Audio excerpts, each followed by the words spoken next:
নমস্কার বন্ধুরা, রোস্টেক ব্লগ চ্যানেলে আপনাদের সবাইকে জানাই স্বাগত। আমি সুদীপ। আজকে হাজির হয়ে গেলাম একটি নতুন ভিডিও নিয়ে, যেটি হচ্ছে শিব মন্দিরের ভিডিও।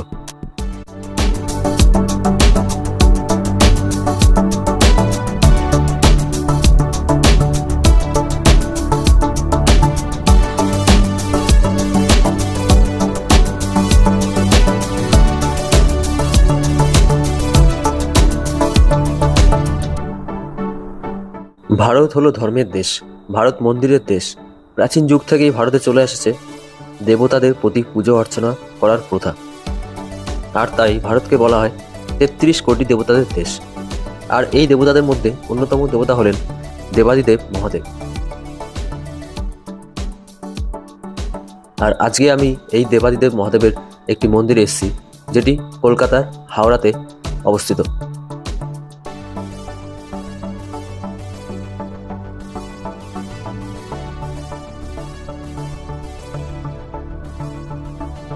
কলকাতার হাওড়ার শালকিয়াতে আপনারা এই মন্দিরটি দেখতে পারবেন। এই মন্দিরটি শিব মূর্তি হলো পাঁচমুখী শিব মূর্তি, অর্থাৎ 5টা মাথা আছে এই শিব মূর্তিতে, যেটি 51 ফুট লম্বা।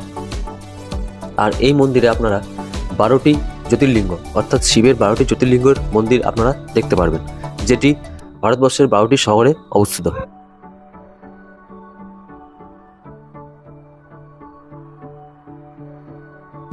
হিন্দু বিশ্বাস অনুযায়ী অরিদ্রা নক্ষত্রের রাতে শিব স্বয়ং জ্যোতির্লিঙ্গ রূপে আবির্ভূত হয়েছিলেন। তার কারণ হিসাবে একটি গল্পের বর্ণনা আছে। শিব মহাপুরাণ অনুযায়ী গল্পটি হলো, একবার সৃষ্টিকর্তা ব্রহ্মা ও রক্ষাকর্তা বিষ্ণুর মধ্যে তর্ক হয়েছিল। তর্কের বিষয় ছিল তাদের মধ্যে জগতে কে শ্রেষ্ঠ। তাদের পরীক্ষা করার জন্য শিব বিচারকের ভূমিকায় ছিলেন। তিনি ত্রিভুবনকে একটি অনন্ত আলোর লিঙ্গ বা জ্যোতির্লিঙ্গ দ্বারা বিভক্ত করেছিলেন। তিনি তাদের কাছে এই জ্যোতির্লিঙ্গ এর অন্ত খুঁজে বের করতে বলেন। বিষ্ণু ও ব্রহ্মা দুই দিকে সেই লিঙ্গের উৎস খুঁজতে বের হন।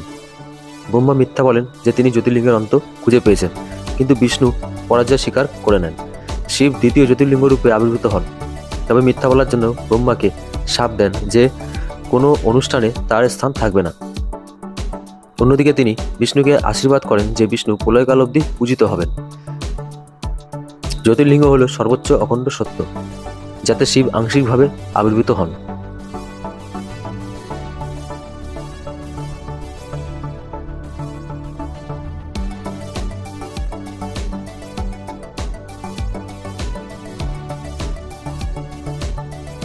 এই জ্যোতির্লিঙ্গ মন্দিরগুলি সেখানেই গড়ে উঠেছে যেখানে শিব আলোর অগ্নিময় লিঙ্গরূপে আবির্ভূত হয়েছিলেন।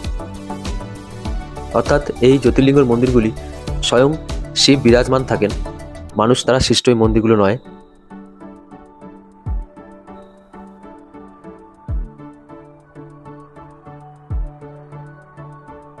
আর আপনারা এই শালকিয়ার এই মন্দিরটিতে আসলে সেই 12টি জ্যোতির্লিঙ্গের মন্দিরের দর্শন আপনারা পাবেন।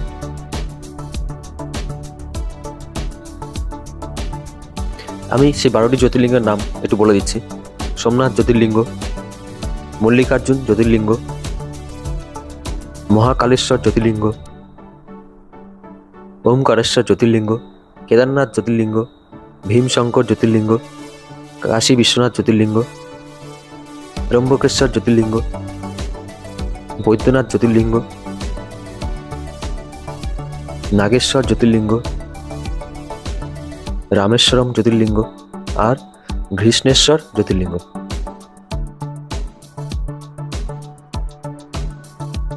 এই প্রত্যেকটি জ্যোতির্লিঙ্গ মন্দিরের আবার নানান কাহিনী আছে, সেগুলো আর এই ভিডিওতে বলছি না, তাহলে ভিডিওটি অনেক লম্বা হয়ে যাবে।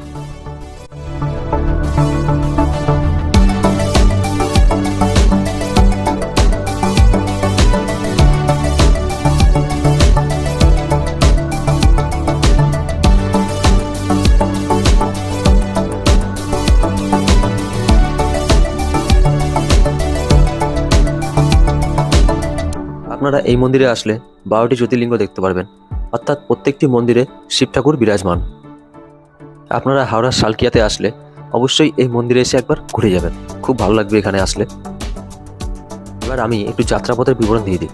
আপনারা এখানে এই মন্দিরে আসতে চাইলে আসবেন আহরিটলা রেলওয়ে স্টেশন বা আহরিটলা ঘাট। সেই ঘাট থেকে লঞ্চে করে চলে আসবেন গঙ্গার ওপারে। যেখানে হচ্ছে বাদাঘাট নামে পরিচিত। সেই বাদাঘাট থেকে পায়ে হেঁটে 2 মিনিটের রাস্তা। এই শিব মূর্তিটি 51 ফুট লম্বা এবং শিব মূর্তিটির 5টি মাথা, 4 সাইডে 4টি মাথা আর উপরে একটি মাথা, 5টি মাথা শিব মূর্তি।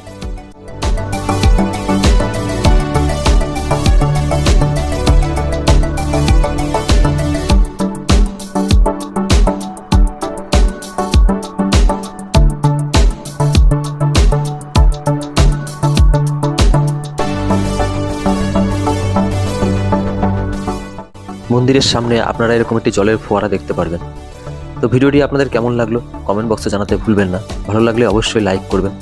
চ্যানেলটা নতুন হলে চ্যানেলটাকে সাবস্ক্রাইব করে রাখবেন এরকম ভিডিও দেখার জন্য।